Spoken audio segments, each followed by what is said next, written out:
चलिए, आज चलते हैं मदुरई के मीनाक्षी अम्मन मंदिर। यह कोई आम इमारत नहीं है, ये तो एक जीता जागता इतिहास है। सोचिए जरा, इस मंदिर के विशाल टॉवर्स, उन पर 33,000 से भी ज्यादा मूर्तियां हैं और हर एक मूर्ति हाथ से बनाई और पेंट की गई है। कमाल है ना?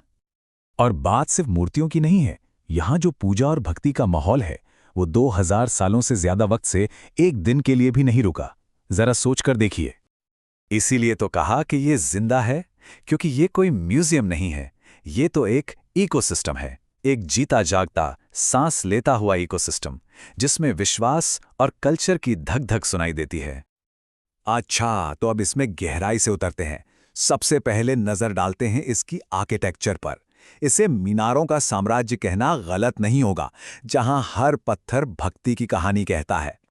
देखिए, इस मंदिर में 14 बड़े बड़े गेटवे टावर्स हैं, जिन्हें गोपुरम कहते हैं। उनमें से जो सबसे ऊंचा दक्षिणी गोपुरम है वो 52 मीटर का है, और हर गोपुरम पर देवता, देवी, पौराणिक जीवों की इतनी कहानियां हैं कि ऐसा लगता है मानो पत्थर की बनी एक पूरी लाइब्रेरी हो। तो अब बाहर से अंदर की तरफ बढ़ते हैं और ये समझते हैं कि इसकी विशालता ही सब कुछ नहीं है। इसकी बनावट में एक खास प्लान है, एक डिजाइन है।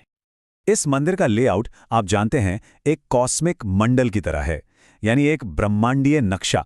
टेम्पल ठीक बीच में है और पूरा मदुरै शहर उसके चारों ओर कॉन्सेंट्रिक सर्कल्स में फैला हुआ है।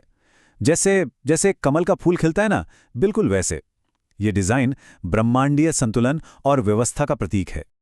इसके अंदर एक हॉल ऑफ 1000 पिलर्स है, लेकिन यहां एक छोटा सा ट्विस्ट है। वहां असल में 985 पिलर हैं, और कमाल की बात यह है कि हर पिलर की कार्विंग यूनिक है, कोई दो एक जैसे नहीं। और हां, पोर्थामरायकुलम यानी सोने के कमल वाला कुंड, उसकी तो बात ही कुछ और है। इस कुंड से जुड़ी एक बड़ी अनोखी कहानी है। कहते हैं, पुराने समय में कवि अपनी रचनाएं इसके पानी पर रखते थे, और विश्वास था कि अगर रचना में दम है तो वो तैरेगी, वरना डूब जाएगी। सोच के देखिए, लिटरेचर का अल्टीमेट टेस्ट। अच्छा, तो आर्किटेक्चर तो देख ली, पर हर मंदिर के दिल में एक कहानी होती है। चलिए अब उस कहानी को जानते हैं, जो इस मंदिर की आत्मा है। आमतौर पर शिव मंदिरों में भगवान शिव मुख्य होते हैं, है ना? पर यहां ऐसा नहीं है। यहां की मुख्य देवता हैं देवी मीनाक्षी। वो यहां की रानी हैं, शासक हैं। भगवान शिव सुंदरेश्वर के रूप में उनके पति हैं। ये चीज शक्ति को, यानी फेमिनिन पावर को, एक अनोखा सम्मान देती है। तो कहानी कुछ ऐसी है कि मीनाक्षी का जन्म 3 स्तनों के साथ हुआ था, और एक भविष्यवाणी थी कि जब वो अपने होने वाले पति से मिलेंगी तो तीसरा स्तन अपने आप गायब हो जाएगा। वो एक योद्धा राजकुमारी बनी जिसे कोई हरा नहीं सका। उन्होंने पूरी दुनिया जीत ली, और फिर आखिरकार जब उनका सामना भगवान शिव से हुआ तो वो भविष्यवाणी सच हो गई। उनका विवाह असल में शक्ति यानी एनर्जी और शिव यानी कॉन्शियसनेस के मिलन का प्रतीक है। लेकिन इस मंदिर का प्रभाव सिर्फ धर्म तक सीमित नहीं है। इसने सदियों से मदुरै की संस्कृति, वहां के समाज, हर चीज पर अपनी छाप छोड़ी है। इस मंदिर की जर्नी कमाल की है। इसके बारे में प्राचीन संगम साहित्य में लिखा है। 1310 में आक्रमणकारियों ने इसमें तोड़फोड़ की, लेकिन इसकी कहानी यहां खत्म नहीं हुई। नायक शासकों ने इसे फिर से खड़ा किया और पहले से भी बेहतर बनाया। ये तो विनाश पर सृजन की जीत का एक जिंदा सबूत है। और जानते हैं, इसका काम सिर्फ धार्मिक नहीं था, ये पांड्य राजाओं के लिए पावर का सिंबल था।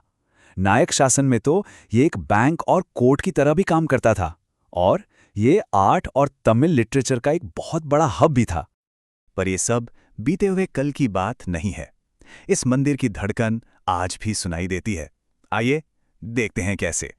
सोचिए, हर साल मीनाक्षी थिरुकल्याणम यानी देवी और भगवान का दिव्य विवाह, इसके लिए पूरा मदुरै शहर उत्सव मनाता है। लाखों लोग इसमें शामिल होते हैं। तब ये मंदिर सिर्फ मंदिर नहीं रहता, एक जीता जागता कम्युनिटी सेंटर बन जाता है। तो याद है, शुरू में हमने लिविंग इकोसिस्टम की बात की थी, वो यही है।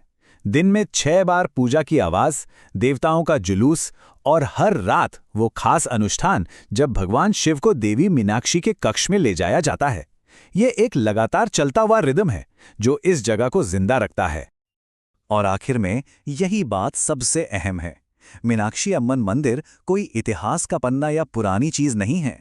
ये एक जीती जागती सभ्यता है। ये लोगों के विश्वास में उतनी ही जिंदा है जितनी अपने पत्थरों में। तो ये सोचने वाली बात है ना, कब एक जगह सिर्फ पत्थरों का ढेर न रहकर जिंदा हो जाती है। मीनाक्षी मंदिर हमें दिखाता है कि जब विश्वास, कहानियां और लोगों का जुड़ाव मिल जाता है, तब एक ऐसी ही जिंदा जगह बनती है जिसकी अपनी एक रिदम होती है, एक धड़कन होती है।